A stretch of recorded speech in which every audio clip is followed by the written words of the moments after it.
नमस्कार प्रेक्षको, C news Pune वृत्तदर्शन मध्ये आपलं स्वागत।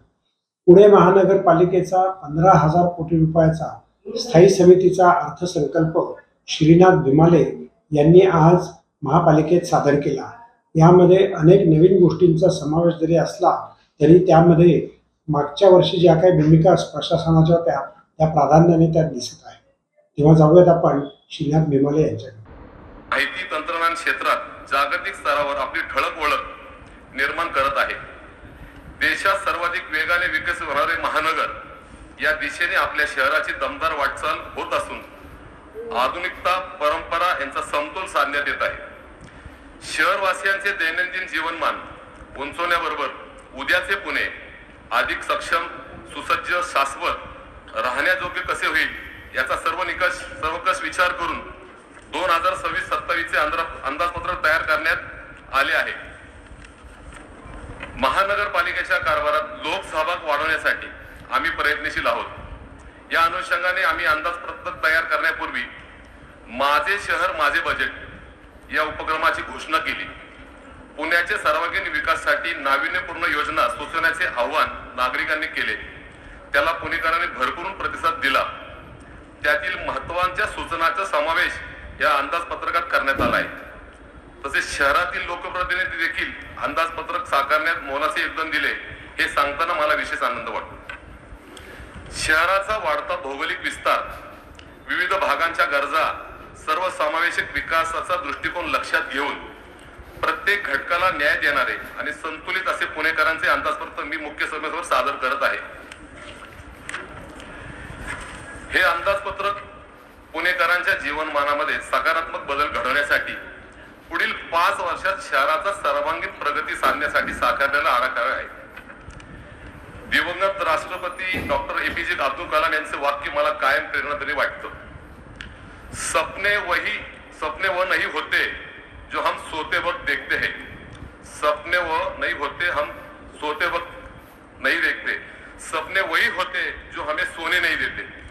मला असं वाटतं की एखाद्या शहराचा लोकप्रतिनिधी म्हणून काम करत असताना, शहराचा विकास करत असताना आपलं दायित्व महत्वाचं आहे आणि मला असं वाटतं की ध्येय असलं पाहिजे।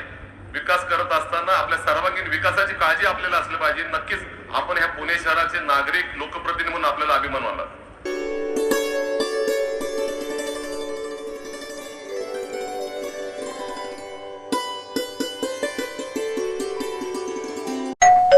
अहो उठा ना, ऑफिसला नाही का जायचं? अगं मला आज फ्रेशच वाटत नाही, काही करायची इच्छाच नाही। अहो मग तुम्ही आजपासूनच न्यू युनायटेड फार्मसीचे गुड मॉर्निंग चूर्ण घेणं सुरू करा। अपचन, मलावरोध, बद्धकोष्ठ, आम्लपित्त आणि पोटाच्या तक्रारींवर खात्रीशीर आयुर्वेदिक उपाय गुड मॉर्निंग चूर्ण। 35 वर्षांपासून सगळ्यांच्या पसंतीचे गुड मॉर्निंग चूर्ण औषधांच्या प्रत्येक दुकानात मिळते।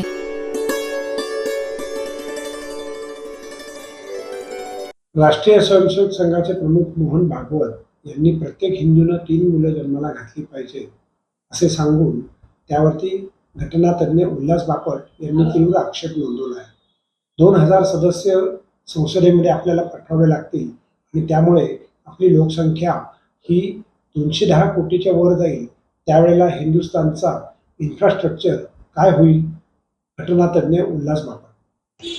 आता ज्याच्यावर चर्चा चालू आहे म्हणजे विमेन रिझर्वेशन कॉन्स्टिट्यूशन अमेंडमेंट जी पास झाली 106 नंबरची, ती लागू करण्याबद्दलचे विचार चालू आहेत। आता काही विषय हे पुन्हा पुन्हा येत राहतात, जसं 1 nation 1 election, uniform civil code.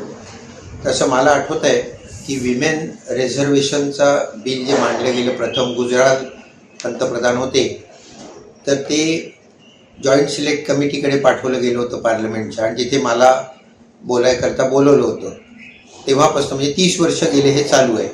ते 2023ला म्हणजे निवडणुकांच्या आधी हे पास झालं। आता त्यावेळी असं सांगण्यात आलं की हे कधी याची अंमलबजावणी कधी होईल, तर जनगणना झाल्यानंतर म्हणजे 2-4 वर्ष गेली, त्यानंतर डिलिमिटेशन झाल्यानंतर म्हणजे पुन्हा आणखी 2-4 वर्ष गेली, म्हणजे 29लाही ते होणार नव्हतं, कदाचित 34 सालाला ते लागू झालं असतं। मग अचानक 29 सालीच ते लागू करावं असं का वाटतं, तर याची राजकीय कारणं असणार, पण त्याच्यामध्ये मी जाणार नाही. मी घटनात्मक ज्या प्रोव्हिजन्स आहेत तेवढ्या फक्त बोलतो. एक म्हणजे लक्षात घ्या की पार्लमेंटचं महत्त्व हे आता कमी कमी होत चाललं आहे जगात सगळीकडे, भारतातच असं नाही. कारण पार्लमेंटला कंट्रोल कॅबिनेट करतं आणि कॅबिनेटला कंट्रोल पंतप्रधान करतात. म्हणजे घटनादुरुस्ती बिलसुद्धा आता इकॉनॉमिक वीकर सेक्शनचं घटनादुरुस्ती बिल 2 दिवसात संमत झालं, काहीही चर्चा त्याच्यावर झाली नाही. म्हणजे संसदेचं महत्त्व हे खूप कमी होत आहे आणि पंतप्रधान हे फार महत्त्वाचे ठरत आहेत. तेव्हा मला असं वाटतं की संख्या वाढवणं याच्यामध्ये काही फारसा अर्थ नाही आहे. संख्या वाढवण्यापेक्षा गुणात्मक जास्त वाढवणं हे जास्त महत्त्वाचं आहे. आपली राज्यघटना ज्यावेळी स्वीकारली गेली त्यावेळी शेवटच्या दिवशी राजेंद्र प्रसादांनी जे भाषण केलं म्हणजे 26 नोव्हेंबर 49ला, त्यात ते असं म्हणाले, मला 2 दुःख आहेत. एक म्हणजे आपली राज्यघटना भारतीय भाषेत लिहिली गेली नाही, इंग्लिश भाषेत लिहिली गेली. आणि दुसरं दुःख असं आहे की संसदेमध्ये जे लोक निवडून येतील ते चारित्र्य संपन्न असतील याची खात्री देणारी कुठली तरतूद आपल्या राज्यघटनेत नाही. त्यामुळे आज आपल्याला माहिती आहे सगळ्यांना की 1/3 लोकांवर संसदेच्या क्रिमिनल खटले चालू आहेत आणि मोठे चालू आहेत, म्हणजे खुनाचे चालू आहेत, रेपचे चालू आहेत, एक्स्टॉर्शनचे चालू आहेत. तर अशा लोकांची संसदमध्ये संख्या वाढवण्यात काय मुद्दा आहे? त्याचं गुणात्मक वाढ होणं हे जास्त आवश्यक आहे. आणि दुसरी गोष्ट अशी की किती लोकसंख्या आहे आणि किती संसद सदस्य आहे याचं गणित असं काही नाही आहे जगामध्ये. म्हणजे आता अमेरिकेची लोकसंख्या 35 कोटी आहे, त्याच्या सिनेटमध्ये फक्त 100च मेंबर आहेत. किंवा इंग्लंडची लोकसंख्या समजा 7 कोटी आहे साधारण, तर हाऊस ऑफ कॉमन्समध्ये 650 लोक आहेत.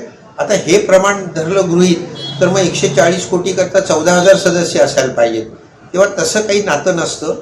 चांगली लोक असायला पाहिजेत, संख्येला फारसं महत्त्व नाही आहे.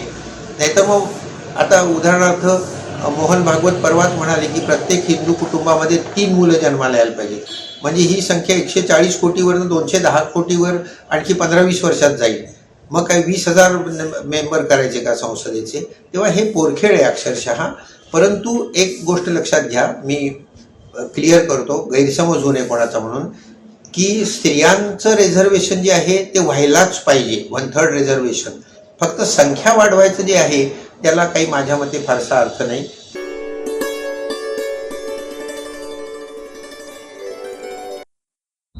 उपसभापती डॉक्टर नीलम गोरे यांनी विधान परिषदेचा कार्यकाळ पूर्ण केला आहे. नीलम गोरे यांचा जन्म पंढरपूरचा, त्यामुळे देवेंद्र फडणवीस यांनी सांगितलं की नीलम गोरेंच्या जीवनाचं कर्तृत्व म्हणजे पंढरपूरच्या मातीचा सुगंध आहे. जाणून घेऊयात विधान परिषदेतील नीलम गोरे यांचं मनोगत. आम्हाला निरोप समारंभ आहे आणि अनेक वेळेला पक्षाने मला संधी दिली. माननीय सभापती महोदय, समोर इतका वेळ उपस्थित असलेले माननीय उपमुख्यमंत्री एकनाथजी शिंदे, आमचे सर्व विविध पक्षांचे आमदार, 9 जणांना आज निरोप मिळणार आहे आणि तो 13 मेला निरोप मिळणार आहे. सोशल मीडियावरती येते की आज निरोप म्हणजे आजपासून घरी, पण 13 मे पर्यंत आहे. तर त्याच्यामुळे काय झालंय, मला फोन यायला लागले की मेसेज की आम्ही तुमच्या बरोबर आहोत वगैरे, तर मला कळेना काय झालं ते. तर त्याच्यामुळे 13 मे पर्यंत आहे. हे सोशल मीडियाला जरा कळायला पाहिजे, कारण ते प्रचंड वाट बघताय तो निरोपाची कायमच्या. नाही तसं काही म्हणणार नाही मी. सन्माननीय उद्धवजी ठाकरे शिवसेनेचे नेते, तसंच अमोल मिटकरी राष्ट्रवादी काँग्रेस पक्षाचे, शशिकांत शिंदे राष्ट्रवादी काँग्रेस पक्ष, राजेश राठोड काँग्रेस, संदीप जोशी भारतीय जनता पक्ष, दादाराव केचे भारतीय जनता पक्ष, संजय केणेकर आणि रणजितसिंह मोहिते पाटील भारतीय जनता पक्ष, या सगळ्या सदस्यांची मुदत संपते. आणि सन्माननीय सभापती महोदय, आपल्या सहकार्याबद्दल मी आभार मानते, सगळ्या सभागृहाचे आभार मानते. परंतु 2020ला ज्याला 4थ्यांदा मला संधी मिळाली त्यावेळेला मला अजिबात कल्पना नव्हती की पुढची 6 वर्ष एवढी अवघड असणार आहेत. कारण कोविड जस्ट सुरू झालेला होता, निवडणुका होतील की नाही अशी शंका होती आणि नंतरच्या काळामध्ये अधिवेशनच होणार नाहीत, काम करण्याच्या एवढ्या अडचणी येतील याची जाणीव नव्हती. आणि विशेष म्हणजे 2022ला जी विधान परिषदेची आणि राज्यसभेची निवडणूक झाली त्याच्यानंतर एवढं मोठं शिवसेनेत स्थित्यंतर होईल याचं सुद्धा सुतराम सुद्धा मला कल्पना नव्हती. 24 वर्ष आतापर्यंत काम केलं. आमदार म्हणून काम करत असताना माननीय मी शिंदे साहेबांचे आभारी आहे, फडणवीस साहेबांचे आभारी आहे. अनेक सदस्यांनी माझा उल्लेख केला. खरं सांगायचं तर इतक्या दिवसांचा विक्रम मी केला आहे मला शिंदे साहेबांमुळे कळलं. कारण वर्ष कशी गेली आणि कसे दिवस गेले याच्यामध्ये एक एक टर्म म्हणजे त्याच्यात संजय शिरसाटी होते, शंभूराजे देसाई होते. 2002ला पहिल्यांदा मी ज्यावेळेला आमदार झाले त्यावेळेला हिंदू हृदय सम्राट शिवसेना प्रमुख बाळासाहेब ठाकरे होते, उद्धव ठाकरे होते, नारायण राणे सुद्धा पक्षात होते. त्यामुळे सगळ्यांचं त्याच्यात त्यांची चर्चा झाली आणि मला ज्यावेळेला मिळालं आमदारकी, आता सगळंच खोटं बोलणं पण बरोबर नाही आहे, पण प्रचंड विरोध होता, खूप विरोध होता. म्हणजे तो नंतर मला हळूहळू कळला. आणि त्या विरोधाच्या मध्ये 2005मध्ये नारायण राणे साहेबांनी पक्ष सोडला. त्याच्यानंतर पोटनिवडणुका मी अगदी एक एक वाक्यामध्ये एक फेज घेते. म्हणजे मोठ्या साहेबांच्या भाषेमध्ये त्यांनी काय शब्द वापरला रंगशारदामध्ये तो सुद्धा माहिती आहे, आम्हाला लक्षात आहे.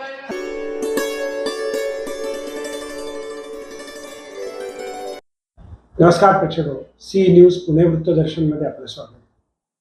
अशोक खरात हे प्रकरण ऐकून आता तुमचे कान किटले असतील, डोळ्यांना झापडी यायला लागली असती. कारण दर मिनिटाला त्याचे नवीन खुलासे आपल्याला पोलिसांच्या मार्फत किंवा समाज माध्यमांच्या मार्फत दिसतात. पण या सगळ्यातली एक गोष्ट पाहता त्यामध्ये सत्ताधारी पक्षाचे लोक हे सर्व त्याच्या आश्रमाशी संबंधित आपल्याला दिसून येतात. पण त्याचबरोबर जर आपण पाहिलं तर समाजवादी, मार्क्सवादी कम्युनिस्ट पक्ष किंवा काँग्रेसचे कुठलेही कार्यकर्ते त्यांच्या आश्रमात गेले का नाहीत हाही प्रश्न महत्त्वाचा आहे. कारण जर सर्व राजकीय पक्ष त्या ठिकाणी जात असतील तर काँग्रेस त्यात मागे कसा? पाहत रहा सी न्यूज पुणे वृत्तदर्शन.